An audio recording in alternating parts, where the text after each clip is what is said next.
Hey all சாப்பாடு பொறுத்த வரைக்கும் எதோடு வச்சு சாப்பிட்றோங்கிறது மேட்டர்ஸ். இப்போ ஒரு சப்புன்னு பருப்பு குழம்புக்கு சொரைக்காய் கூட்டு எடுப்பாக இருக்குமா, பொட்டேட்டோ ஃப்ரை எடுப்பாக இருக்குமா?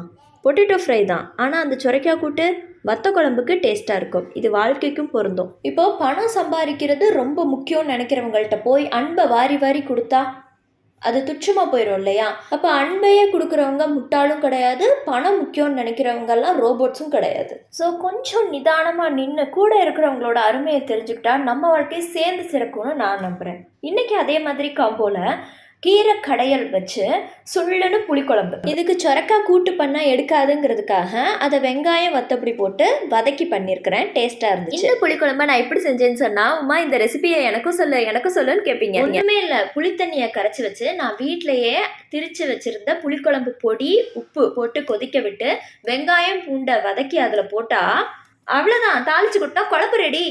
இந்த பொடி மட்டும்தான் சீக்ரெட் ரெசிபியே. இதை நீங்கள் வேணும்னு கேட்டால் மட்டும்தான் நான் சொல்லுவேன். இந்த வீடியோ பிடிச்சிருந்தா என்னை நம்பி சப்ஸ்கிரைப் பண்ணுங்கள். தரமான வீடியோஸாக வெயிட்டிங். Until then, Tata.